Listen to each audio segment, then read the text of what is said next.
പുനഃസംഘടന വൈകാൻ കാരണം തർക്കമാണോ എന്ന ചോദ്യത്തിന് മറുപടി നൽകാതെ KPCC അധ്യക്ഷൻ സണ്ണി ജോസഫ്. പുനഃസംഘടനയ്ക്ക് സമയം നിശ്ചയിച്ചിട്ടില്ല. MP-മാർ ഉൾപ്പെടെയുള്ള നേതാക്കളുടെ സതുദ്ദേശത്തെ വിലമതിക്കുന്നുവെന്നും സണ്ണി ജോസഫ് പറഞ്ഞു. ഞങ്ങൾ ചർച്ച തുടരുകയാണ്. അതിനിങ്ങനെ ഒരു സമയക്ലബ്ധത നേരത്തെ പറഞ്ഞ പോലെ ഭവന സന്ദർശനത്തിന് വെച്ചതുപോലെ ഒരു സമയക്ലബ്ധത വെച്ചിട്ടില്ല. അത് അതിൻ്റെതായ സമയമെടുത്ത് ചർച്ച തുടരുകയാണ്.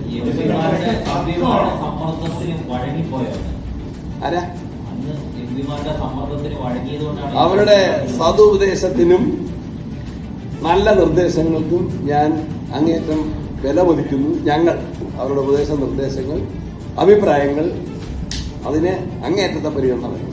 കോൺഗ്രസ് ഒരു ജനാധിപത്യ പാർട്ടിയാണ്. കഴിയുന്നത്ര ആളുകളുടെ മുതിർന്ന നേതാക്കന്മാരുടെ അഭിപ്രായങ്ങളൊക്കെ ഞങ്ങൾ തേടും.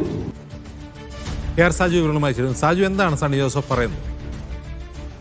അദ്ദേഹം പുനഃസംഘടനാ നടപടികൾ നീണ്ടുപോകുന്നതിനെ കുറിച്ചുള്ള ചോദ്യത്തിന് അത് തർക്കമാണോ എന്ന ചോദ്യത്തിന് മറുപടി പറയാൻ തയ്യാറല്ല. MP-മാരുടെ സമ്മർദ്ദമാണോ എന്ന് ചോദ്യം ഉന്നയിക്കുമ്പോൾ അവരുടെ സതുപദേശത്തിനും നല്ല നിർദ്ദേശങ്ങൾക്കും ഞങ്ങൾ വിലമതിക്കുന്നു എന്ന നിലയിൽ മറുപടി പറയുകയാണ് ചെയ്തിരിക്കുന്നത്. ഏതായാലും കോൺഗ്രസിന്റെ പുനഃസംഘടനാ നടപടികൾ തദ്ദേശ തെരഞ്ഞെടുപ്പിന് മുമ്പ് പൂർത്തീകരിക്കാൻ കഴിയില്ല എന്ന സൂചനകളാണ് നമുക്ക് ഈ ഘട്ടത്തിൽ ലഭ്യമാകുന്നത്. നേരത്തെ MP-മാർ ഉന്നയിച്ച തർക്കം, അതിനൊപ്പം തന്നെ ചില DCC അധ്യക്ഷന്മാരെ മാറ്റുന്നതും മറ്റു ചിലരെ നിയമിക്കുന്നതുമായി ബന്ധപ്പെട്ട് മുതിർന്ന നേതാക്കൾക്കിടയിൽ തന്നെ അഭിപ്രായ ഐക്യം ഉണ്ടാക്കാനും കഴിഞ്ഞില്ല. അങ്ങനെയാണ് പട്ടിക സമർപ്പിക്കാൻ ഡൽഹിക്ക് പോയിട്ട് പട്ടിക സമർപ്പിക്കാൻ ഹൈക്കമാൻഡിന് പൂർണ്ണമായും സമർപ്പിക്കാനാവാതെ തിരികെ വരേണ്ടി വന്നത്.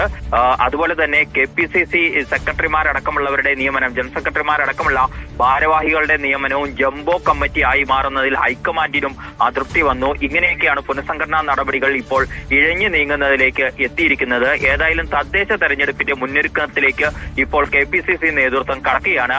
അതിനാൽ തന്നെ ഇനി തദ്ദേശ തെരഞ്ഞെടുപ്പിന് ശേഷം മാത്രമേ DCC-കളുടെയും മറ്റും പുനഃസംഘടന ഉണ്ടാകൂ എന്നാണ് നമുക്ക് മനസ്സിലാക്കാൻ കഴിയുന്നത്.